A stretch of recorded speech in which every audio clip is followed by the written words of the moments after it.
Notre invité du matin, c'est Yves Delot, directeur général du groupe Melchior, qui édite les Nouvelles Calédoniennes. Bonjour. Bonjour Elisabeth. Merci d'avoir accepté notre invitation alors que l'on annonce la mise en liquidation du groupe Melchior et donc des Nouvelles Calédoniennes. C'est un coup de tonnerre, hein, même si on savait que le titre n'allait pas très bien. À titre personnel, d'abord, comment vous réagissez? On imagine que c'est un moment difficile.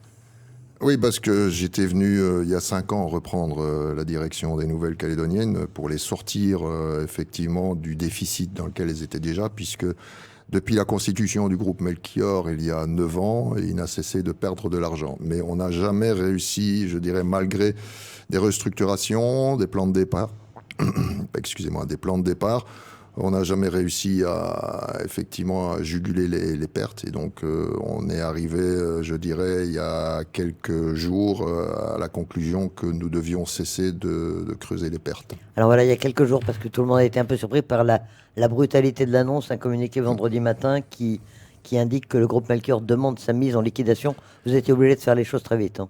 On est obligé de faire les choses très vite parce que c'est compliqué d'annoncer plusieurs semaines à l'avance qu'on va demander la liquidation parce que plus personne ne voudrait travailler avec nous, les salariés ne voudraient plus travailler, etc. Donc c'est compliqué, aurait du mal à travailler dans ce contexte et donc on a été obligé effectivement de faire les choses de manière non pas précipitée mais rapide. Alors, le tribunal de commerce va se prononcer le 16 mars, mais en fait, c'est inéluctable. La mise en liquidation, elle est faite, elle est décidée, quoi. Ah, le tribunal est souverain, donc s'il a peut-être une autre solution à proposer ou si quelqu'un se présente pour dire qu'il y a une autre solution, le tribunal reste maître de sa décision. Ça, je ne peux pas préjuger de ce qu'il dira. Alors, quand même, comment est-ce qu'on en est arrivé là? On rappelle qu'en avril 2021, vous aviez été placé en procédure de sauvegarde. Ensuite, depuis le 1er janvier dernier, le journal était publié uniquement en version numérique et vous aviez un magazine hebdomadaire papier. Cette formule, ça n'a pas pris, ça n'a pas suffi à redresser la situation. Oui, ça n'a pas suivi. Alors, pour reprendre la date d'avril 2021, il faut savoir qu'à l'époque, on est déjà en situation quasi de cessation de paiement. Donc quand on prend cette décision en 2021, ça permet de geler le remboursement de nos dettes et de réfléchir à ce qu'on veut faire. Donc, il faut reprendre l'histoire. Et qu'est-ce qu'on fait à ce moment-là? On réfléchit à un nouveau modèle, mais on essaie aussi de trouver de nouveaux partenaires financiers, des gens qui veuillent investir dans les nouvelles pour relancer le titre sur peut-être une base davantage numérique. Donc, avril 2021, janvier 2023, je dirais qu'on a gagné du temps, mais malheureusement, ça n'a pas suffi. Et effectivement, la nouvelle formule, autant sur les abonnés, on a eu une stabilité du nombre d'abonnés. Sur le magazine, une petite déception en termes de diffusion, mais ça restait quand même une diffusion payante, la plus importante de Nouvelle-Calédonie. Hein. C'est compliqué, mais voilà. Donc, 4000 abonnés, c'est bien, c'est un beau score. Si on rapporte ça à l'échelle nationale, ça fait 1 million d'abonnés. Hein. Mais ce n'est pas suffisant pour faire vivre une offre de presse quotidienne écrite. Alors, sans revenir, sans refaire l'historique complet, avec le recul, il y a eu des erreurs stratégiques qui ont été faites à un moment ou à un autre, ou c'est parce qu'aujourd'hui, la fin du papier, c'est inéluctable, la fin d'un quotidien, c'est inévitable. Bah, s'il y a eu des erreurs stratégiques de fait, je crois que toute la presse les a faites, hein, puisque toute la presse est en très mauvais état, en particulier la presse locale, départementale, régionale. C'est pas tout à fait le cas de la presse nationale, hein, qui se porte plutôt bien. Par exemple, Le Monde a 600 000 abonnés numériques et 100 000, et vend 100 000 exemplaires papier. Donc on voit bien qu'eux ont réussi leur mutation, mais parce qu'ils sont sur un bassin de population de 66 millions d'habitants, voire d'1 milliard de francophones. Là où nous, on est sur un bassin de population de 270 000 habitants et c'est toute la difficulté de la presse régionale. Le président du syndicat de la presse quotidienne régionale m'a écrit pour me dire cette situation n'est pas unique en France, elle est même commune dans tous les départements et territoires d'outre-mer. Je rappelle que la Dépêche de Tahiti aujourd'hui ne travaille plus qu'avec 6 journalistes et n'est plus qu'un site internet et Oui, parce vient d'être qu'on dit prise. justement qu'en Polynésie, il y a deux quotidiens, mais Oui.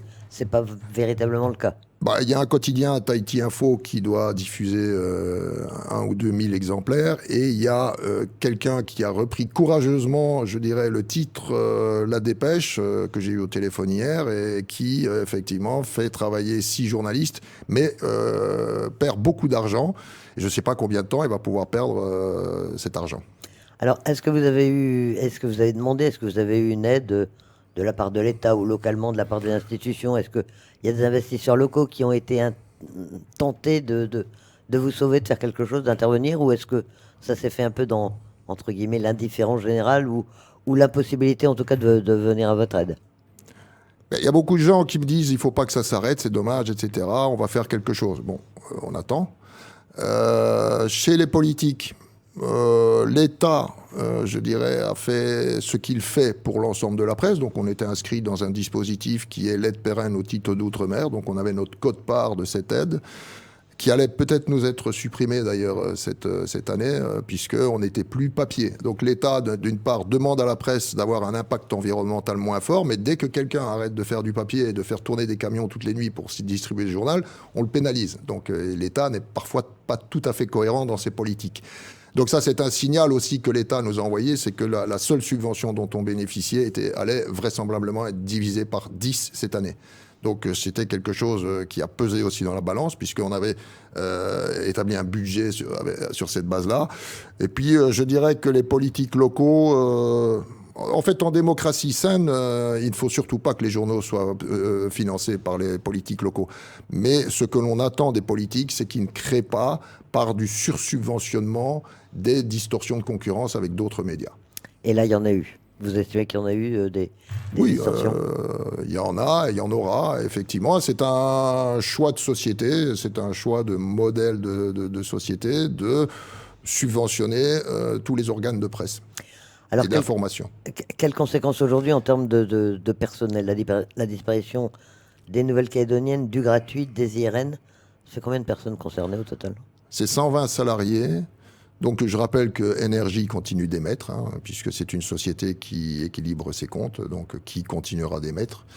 120 salariés de différents métiers. Donc ce sont des gens, pour beaucoup, très impliqués, qui ont tout donné, qui aujourd'hui sont très déçus, tristes, mais qui ont beaucoup de valeur. Et d'ailleurs, j'ai même pas eu besoin de lancer un appel, mais je le lance quand même pour que spontanément des chefs d'entreprise, des groupes calédoniens proposent des postes à différents salariés. Donc je dirais que beaucoup d'entre eux sont déjà en train de rebondir et ça ne m'étonne pas parce qu'ils ont un mental très fort.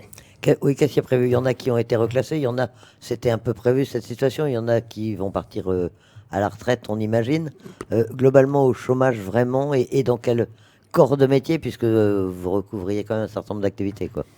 On a des ouvriers d'imprimerie, effectivement, mais là, il semblerait qu'il y ait quelques besoins. De toute façon, il y avait des boulots qui étaient faits par les IRN pour des clients tiers et qui vont forcément aboutir dans d'autres imprimeries. Donc, ces imprimeries vont avoir besoin de personnel pour les réaliser.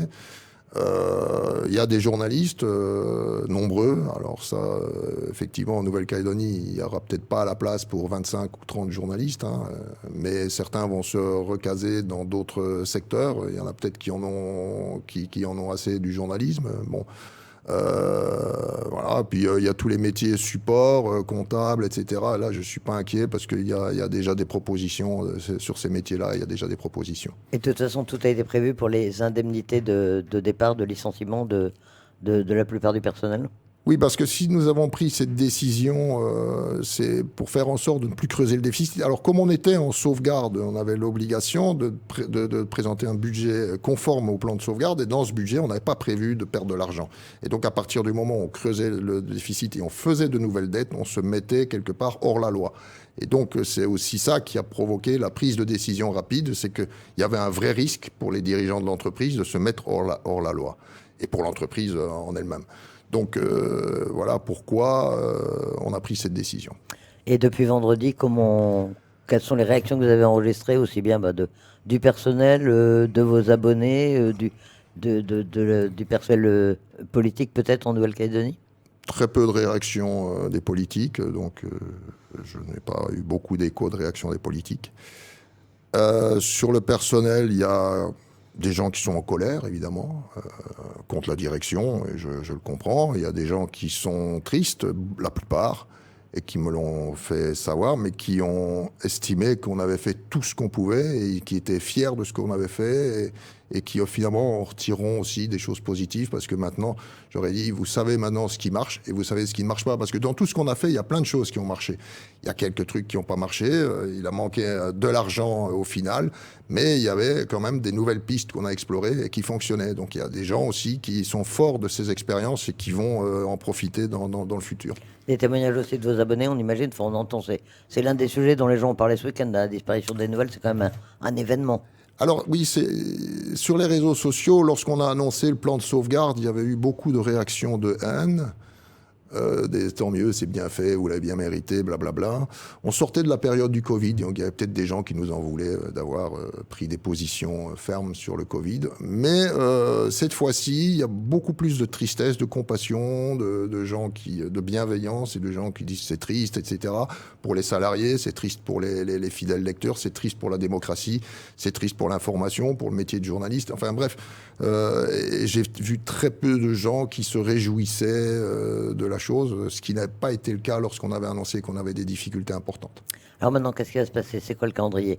Le 16 mars, il y a le tribunal du commerce. Vous allez encore publier un dernier exemplaire des nouvelles? Eh bien, il y aura un journal donc dématérialisé le 16 mars au matin. Je tiens à signaler quand même qu'on a sorti en version dématérialisée le magazine avec un remarquable dossier de Anthony Tégéraud sur la crise des requins, qui donne des explications sur les nouveaux comportements des requins, et qui est vraiment une enquête très fouillée, qui correspond à l'ambition qu'on avait assignée à l'équipe sur le magazine. Et le magazine, d'ailleurs, était en train de monter en puissance, à mon sens.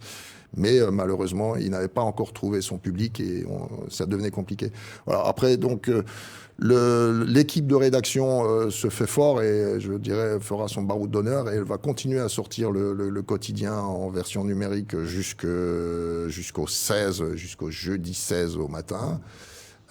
Mais à 8h30 après la décision du tribunal, s'il prononce la liquidation, nous ne serons plus les maîtres des lieux. Les salariés devront quitter les lieux, rendre les clés, et ce sera le liquidateur judiciaire qui, à ce moment-là, prendra la main et prendra toute disposition pour payer les salariés, les soldes de tout compte et rembourser les créanciers.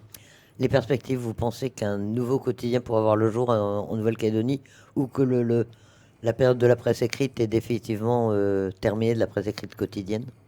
Ça dépend si on parle de la presse écrite ou de la presse écrite papier, parce que je crois que les modes de lecture sont en train d'évoluer et que de moins en moins de gens achètent des journaux de papier, mais de plus en plus de gens lisent des choses sur leur téléphone. Donc il y a un public là qu'il faut reconquérir, qu'il faut convaincre qu'une offre d'information payante a un sens, parce qu'elle garantit effectivement l'indépendance de ceux qui la font.